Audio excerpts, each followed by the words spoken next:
ये स्टूडेंट, आज आपका जो मैं टॉपिक करवाने जा रही हूँ मैनेजर्स कमीशन का है।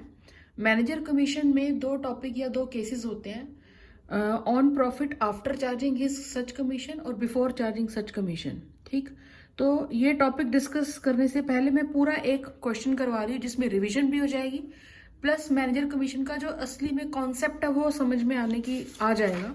मैं I will try my best कि आप सब बच्चों को समझ में आए। ये डीके गोयल बुक का 15th एग्जाम्पल है।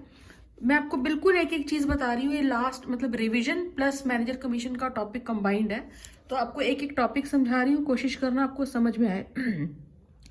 सबसे पहले क्वेश्चन को ऊपर से ध्यान से अच्छे से पढ़ना। कभी कभी क्वेश्चन के अंदर जरूरी नहीं होता कि आपका फाइनेंशियल ईयर ही गिवन हो। जैसे इस एग्जाम्पल के अंदर जो आपका क्लोजिंग है वो 31 दिसंबर को हो रहा है।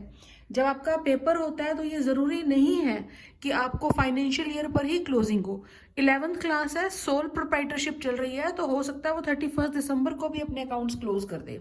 तो फर्स्ट स्टेप आपका ये रहेगा, यू हैव टू कंसिडर कि देखो ध्यान से कि उसकी क्लोजिंग कब हो रही है।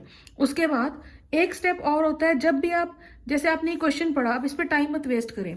सबसे पहले आप एडजस्टमेंट में पढ़ लो क्लोजिंग स्टॉक। क्लोजिंग स्टॉक का ट्रीटमेंट अकाउंट में ही आएगा जहां आएगा वेजेस आउटस्टैंडिंग।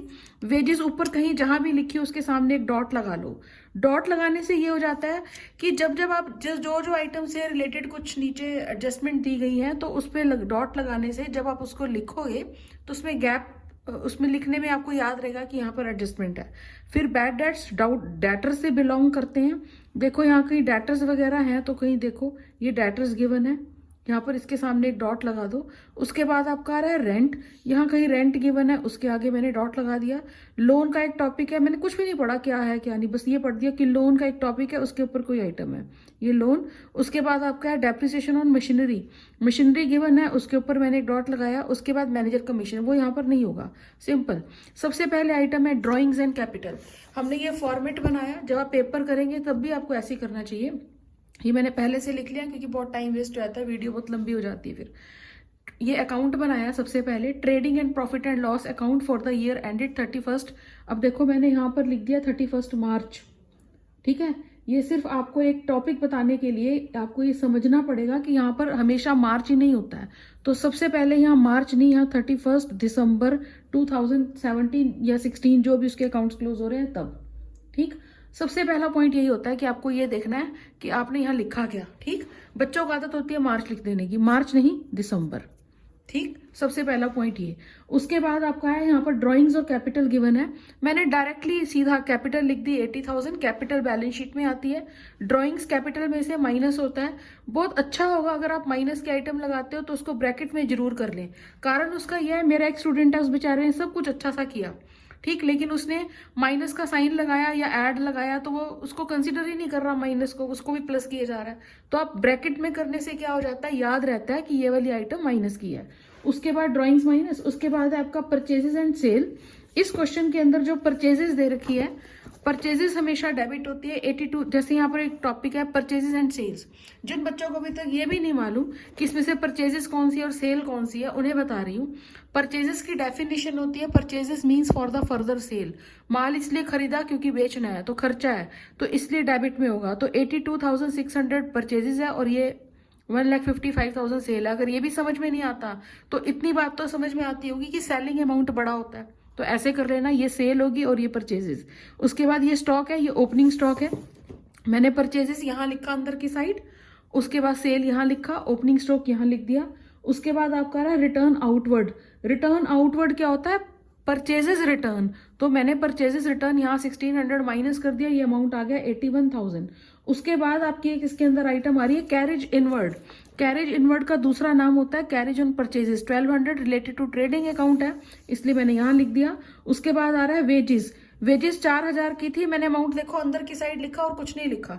ये मैं बिल्कुल सही मेथड सिखाने की कोशिश कर रही हूँ आप लोगों को। अंदर की साइड अमाउंट लिख दो, एक दो थोड़ा सा स्पेस छोड़ दो उसे। उसके बाद आपका नेक्स्ट है पावर, फ्यूल एंड पावर, ये इसमें आएगा ट्रेडिंग में 6,000। उसके बाद नेक्स्ट आइटम है machinery. Machinery related capital expenditure है बैलेंस शीट में, मशीनरी अंदर की साइड अमाउंट लिखा क्योंकि डेप्रिसिएशन है उसके अंदर। फर्नीचर कुछ नहीं है डेप्रिसिएशन, यहाँ फर्नीचर से रिलेटेड कुछ नहीं था।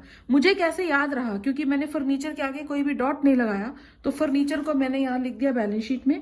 नेक्स्ट आइटम है रेंट, रेंट के आगे मैंने डॉट लगा रखा है, तो मैंने चुपचाप से रेंट यहाँ लिख दिया अमाउंट अंदर की साइड। उसके बाद आपकी नेक्स्ट आइटम इसके अंदर आ रही है सैलरी, कुछ भी कुछ नहीं है डॉट वॉट, तो सीधा direct amount. Insurance direct amount. उसके बाद आपका है 8% बैंक लोन, मैंने डॉट लगा रखा है, तो लोन लाइबिलिटी होती है, मैंने इसको बैलेंस शीट में यहाँ लिख दिया अंदर की side. Debtors, debtors balance sheet में आते हैं, एसेट्स होती हैं, इसलिए मैंने इसको यहाँ लिखा अंदर की साइड। उसके बाद नेक्स्ट आइटम है क्रेडिटर, लाइबिलिटी है, कोई डॉट नहीं लगा, मैंने पूरा अमाउंट यहाँ डाल दिया एक साथ। उसके बाद कैश इन हैंड यहाँ पर डाल दिया। अब मैं आ रही हूँ एडजस्टमेंट के ऊपर। ये तो सिंपल, पहले आप ये वाला काम कर लो ताकि आपका क्वेश्चन गलत ही ना हो, फटाक से जल्दी जल्दी आइटम। अब मुझे ट्रायल बैलेंस की कोई आइटम नहीं है जो मैंने स्किप कर दी है, जो जिसकी जगह थी उसको वहां पहुंचा दिया। अब फर्स्ट एडजस्टमेंट है क्लोजिंग स्टॉक। जितनी भी एडजस्टमेंट होती है वो दो जगह आती है। दो जगह क्यों आती है? क्योंकि वो अभी पता चल रही है हमें, पहले तो मालूम ही नहीं था। तो आपको डबल एंट्री सिस्टम कंप्लीट करना है, तो जितनी भी एडजस्टमेंट होगी वो कम से कम दो जगह तो पक्का आएंगी। तो क्लोजिंग स्टॉक 64,000 का दो जगह आएगा। कहाँ? एक बार तो आएगा बैलेंस शीट की एसेट साइड में, यहां आप लिख रहे हो closing stock, the amount of closing stock is 64,000। 64,000 यहां लिखा। क्लोजिंग स्टॉक ट्रेडिंग अकाउंट की क्रेडिट साइड में आता है बाय क्लोजिंग स्टॉक। अगर मान लो इस क्वेश्चन के अंदर क्लोजिंग स्टॉक की वैल्यू 64 और ब्रैकेट में और कुछ लिखा होता कि मार्केट वैल्यू 50,000, तो आप 50,000 लेते, क्योंकि क्लोजिंग स्टॉक में मार्केट प्राइस और cost price which ever is less, जो दोनों में से कम होती है वो लिखी जाती है। उसके बाद वेजेस आउटस्टैंडिंग है 2400, यहां मैंने ऐड कर दिया वेजेस आउटस्टैंडिंग 2400, यानी अब आपका टोटल वेजेस कितना हो गया 6400। अब कुछ बच्चों को ये भी नहीं पता लग रहा होता कि इसका मतलब क्या है ऐड करने का।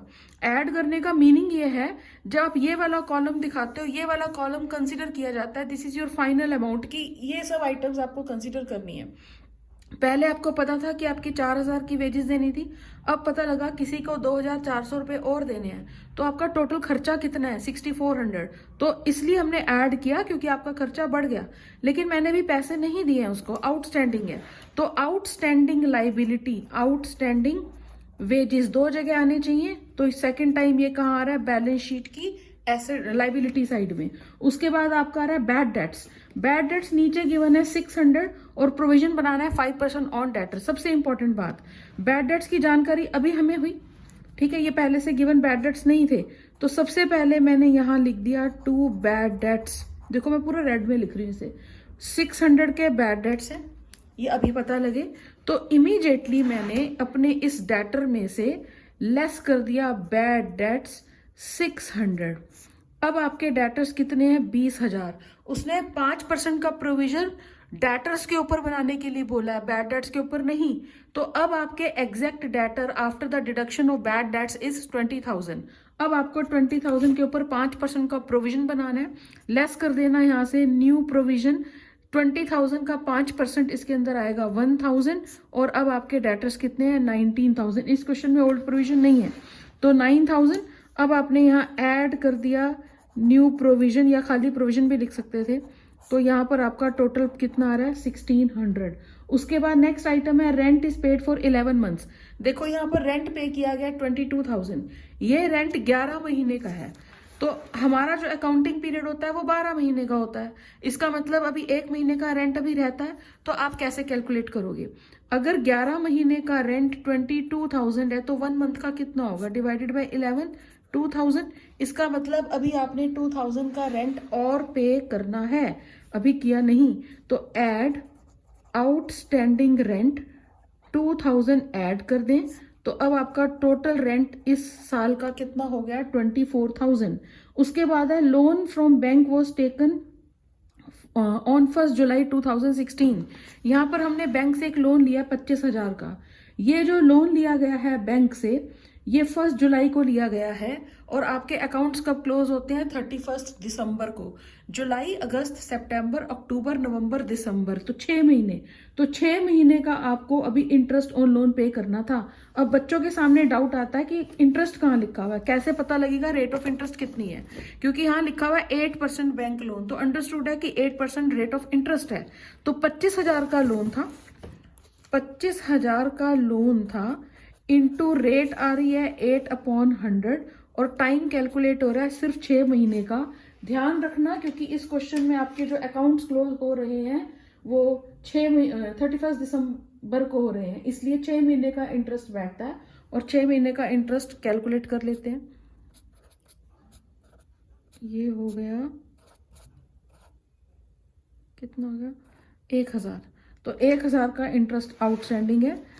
तो आउटस्टैंडिंग इंटरेस्ट, यहाँ पे कुछ था ही नहीं है तो भी लिख देते हैं।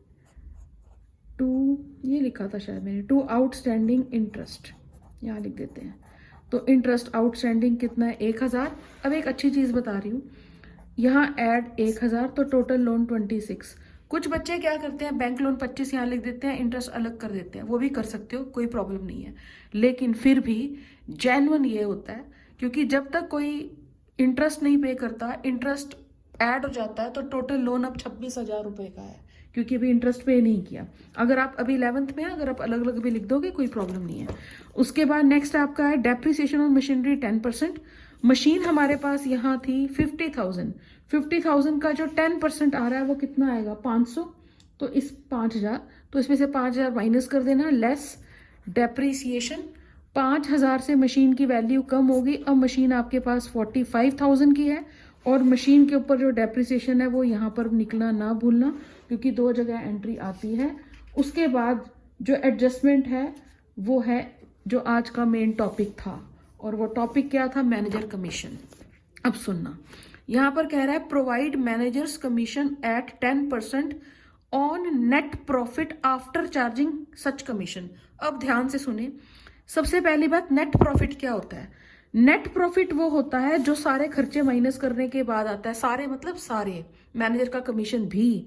पहले एक बार इस क्वेश्चन को देखें, यहाँ पर ये ग्रॉस प्रॉफिट आया, ग्रॉस प्रॉफिट को मैंने आगे फॉरवर्ड कर दिया, ये हो गया 82,400। अब पहले आराम से सुना, इस साइड का जो टोटल आ रहा है वो 82,000। अभी तक सपोज मैनेजर कमीशन का कोई क्वेश्चन नहीं है, नॉर्मली रूटीन में आप क्वेश्चन ऐसे ही कर रहे थे। तो 82,400 में से जब मैंने ये सारे खर्चे माइनस कर दिए तो मेरे पास यहाँ पर प्रॉफिट आ रहा है, ठीक है? प्रॉफिट आ रहा है 32,200। ध्यान से सुनना, 32,200। अगर हमारा मैनेजर टॉपिक का टॉपिक नहीं होता मैनेजर कमीशन का, तो यही हमारा नेट प्रॉफिट होता। अभी तक आप क्वेश्चन ऐसे कर रहे थे, आप एज यूजुअल ऐसे ही क्वेश्चन करो। यहाँ तक इसे क्लोज कर दो, 82,400। इस प्रॉफिट को पहले यहाँ लेकर आना, by profit before charging manager commission, यह है 32,200। अब सुनो, वो कह रहा है मैनेजर को उस प्रॉफिट के ऊपर कमीशन दो जिसमें उसका कमीशन माइनस हो चुका, और वो भी लिखा हुआ है on net profit after charging his commission. Net profit क्या होता है? नेट प्रॉफिट वो होता है जिसमें से सारे खर्चे माइनस हो चुके, तो मैनेजर को दिया जाने वाला कमीशन भी। अब वो तो हमें मालूम नहीं, अब होगी ना प्रॉब्लम। अब सुनना क्या करना है, देखो और समझो। एक एग्जाम्पल बताती हूँ। सपोज इस क्रेडिट साइड का टोटल ये 2,000 है, ठीक है? ये जो खर्चे आपके हैं, ये खर्चे हमने माइनस कर दिए, फॉर एग्जाम्पल 1,500। फॉर एग्जाम्पल इस क्रेडिट साइड का टोटल जो है वो 2,000 है, इसमें से ये सारा खर्चा हो गया 1,500, ये माइनस हो गया। अब आपके पास प्रॉफिट कितना बचा? 500, यानी ये वाली साइड, यानी ये 32,200 जो है वो ये 500 बचे। अब वो कह रहा है यार उसको उस प्रॉफिट के ऊपर कमीशन दो जिसमें मैनेजर का कमीशन भी माइनस हो चुका हो। फॉर एग्जाम्पल मैनेजर का कमीशन हमने 20% देना है। फॉर एग्जाम्पल इसमें तो 5% है, एग्जाम्पल बता रही हूँ, 20% देना है।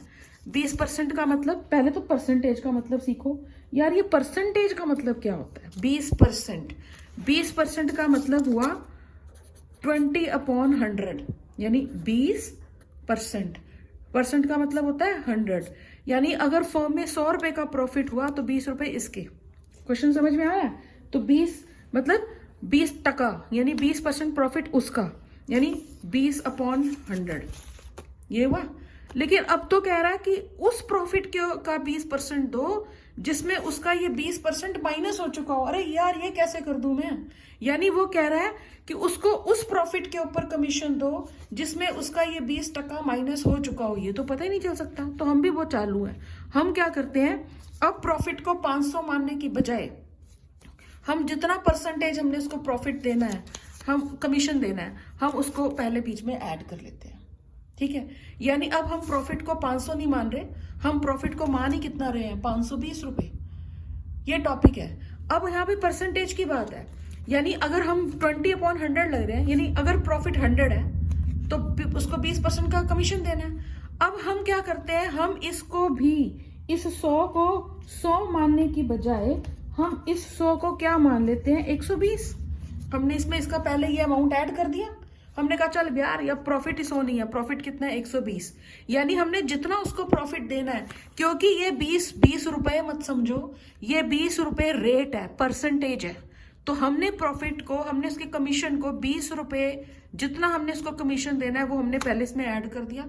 अब इसके ऊपर इसको कमीशन देंगे। यानी लिखने वाली टर्म कैसे होगी, अगर आफ्टर वाला टॉपिक है 20/120। अगर बिफोर होता तो मैं करती 20/100, यानी 20/100। ये कॉन्सेप्ट है इसका। यानी अगर ये कैसे संभव है कि उसको उस प्रॉफिट के ऊपर कमीशन दो जिसमें उसका कमीशन माइनस हो चुका हो, ये तो हो नहीं सकता। आफ्टर लिखा है तो हमने इस 32,200 is not equal to 100, it is equal to 105, यानी 105, क्योंकि इस वाले क्वेश्चन के अंदर मैनेजर का कमीशन जो है वो 5% का कमीशन है, 5% कमीशन। देख लेते हैं अभी कितना, आई थिंक 5% ही है, 10 है शायद।